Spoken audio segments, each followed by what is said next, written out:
शहर की लुगाई गांव को आई। मधु शहर में रहने वाली पढ़ी लिखी मॉडर्न लड़की है। वो और पवन साथ कॉलेज में पढ़ते थे। धीरे धीरे उन दोनों में प्यार हो गया।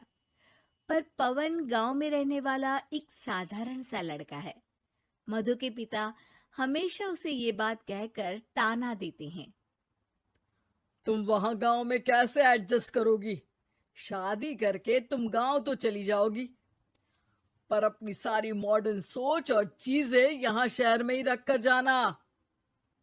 ये सुनकर मधु को बहुत गुस्सा आता है। तो क्या हुआ अगर वो लोग गांव के हैं? मैं वहां जाकर उस घर को बिल्कुल शहर की तरह बना दूंगी। शाम होते ही मधु पवन को वीडियो कॉल करती है।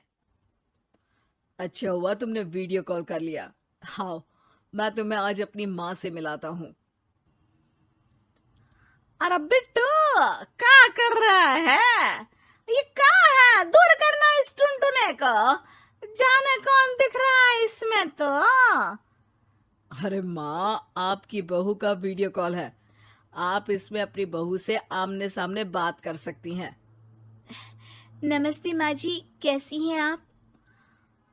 अरे जका, ये बहू ने अपने कानों में क्या लगाया है? जो कैसे झुमके हैं? झुमके नहीं माँ जी, इन्हें ईयरफोन्स कहते हैं। इससे सामने वाले की आवाज और अच्छे से आती है। मैं आपको भी ला कर दूंगी। अरे नहीं नहीं, हमें नहीं ना चाहिए। हमारा कान बिल्कुल ठीक है। हाँ। माँ जी की ये बातें सुनकर मधु को अपने पिता की बातें याद आ जाती है और वो उसी वक्त ये ठान लेती है कि वो अपने ससुराल को एकदम मॉडर्न ससुराल बनाकर रहेगी। कुछ दिन बीत जाते हैं। पवन और मधु की शादी हो चुकी है। आज मधु का अपने ससुराल में पहला दिन है। माँ जी, मैं आपके लिए एक तोहफा लाई हूँ। अरे इतना बड़ा तोहफा! अरे क्या लाई है रे इस बड़े से बक्से में? मधु बॉक्स खोलती है। ये क्या है? ये वैक्यूम क्लीनर है। मैंने आपको झाड़ू लगाते हुए देखा तो सोचा अब आपका काम आसान हो जाएगा।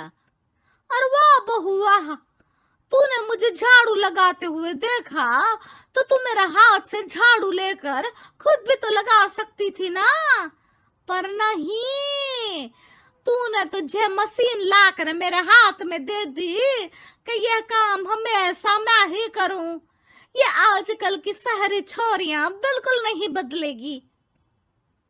मधु को मन ही मन गुस्सा आता है, पर फिर भी अपना गुस्सा भूलकर मधु माजी को वैक्यूम क्लीनर इस्तेमाल करना सिखाती है। अगले दिन मधु सुबह उठती है तो ये आंगन में से कैसी आवाजें आ रही हैं? मधु दौड़ती दौड़ती आंगन में जाती है और देखते ही चौंक जाती है। अरे माँ जी, ये आप क्या कर रही हैं? और वो क्या है ना, सुबह मैं जब कुएं से पानी निकाल रही थी तो मेरे कान की बाली उसमें गिर गई थी। तो ये तेरा वैक्यूम ना सारी चीजें अपनी तरफ खींच लेता है ना, तो मेरी बाली भी तो निकाल ही देगा। उसी की कोशिश कर रही हूँ, पर न जाने क्यों अब ये चालू ही नहीं हो रही तेरी मशीन। अब वो चालू होगी भी नहीं। पर अब कुएं में से पानी निकाल क्यों रही थी? अरे कमाल करती हो ना बहू। पीने के लिए पानी क्या तेरे मायके से लाऊं मैं? अरे कुएं से ही तो निकालना पड़ता है। हाँ, पीने के लिए पानी, और वो भी कुएं से। मधु दिमाग लगाती है और थोड़ी ही देर में घर में वाटर प्यूरिफायर लगवा देती है। ये देखिए माँ जी, इसमें बस एक बार पानी भर देंगे तो नल में पानी साफ होकर बाहर आएगा।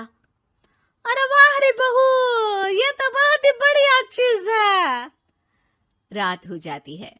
मधु जैसे ही प्यूरिफायर का नल चालू करती है तो वो अचानक से फट जाता है और सब जगह पानी पानी हो जाता है। अरे ये क्या हुआ? ये क्या हो गया?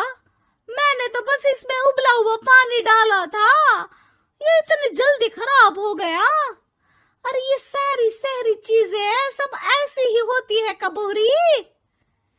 क्या आपने इसमें उबला पानी डाला था?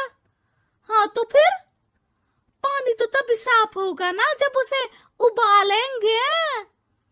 ये मशीन का कोई जिन है जो हमने जो बोला वो कर देगी है? मधु को बहुत गुस्सा आता है। इस तरह तो मेरा अपने ससुराल को मॉडर्न बनाने का सपना अधूरा ही रह जाएगा। नहीं, मैं इस तरह से हार नहीं मान सकती। थोड़े ही दिन में मधु पूरे किचन को मॉड्यूलर किचन में बदल देती है। अरे वाह बहुआ, इतनी सारी अलमारियां! माँ जी मॉड्यूलर किचन देखकर बहुत उत्सुक हो जाती है। ये बक्सा का है। बहू ने शायद गलती से इसे यहाँ रसोई में रख दिया है, पर है तो ये बहुत ही बढ़िया।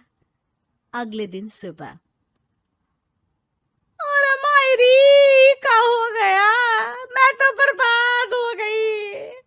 मेरी सारी पूंजी जलकर राख हो गई। हे राम, अब मैं क्या करूं? माँ जी की रोने की आवाज सुनकर मधु दौड़ी दौड़ी किचन में आती है और इतना धुआं देखकर घबरा जाती है। ये सब कैसे हुआ माँ जी? ये आग कैसे लगी?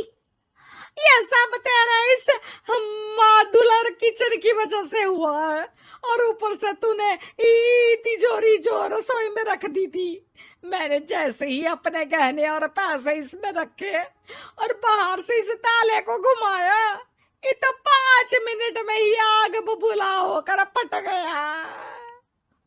अरे माँ जी, ये तिजोरी नहीं है, ये तो माइक्रोवेव है। इसमें गहने नहीं रखते, खाना गर्म करने के लिए होता है ये।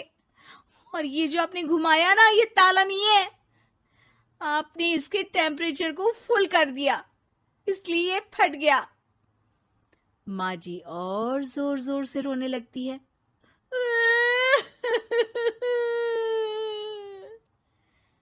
मधु सर पीट लेती है और कसम खाती है कि अब ससुराल को मॉडर्न बनाने की कोई कोशिश नहीं करेगी। मुझे माफ कर दीजिए माँ जी, आप जैसी हैं वैसी ही ठीक है। मधु को अपने पिता की कही बात याद आ जाती है और मधु वापस घर और किचन को पहले जैसा ही कर देती है।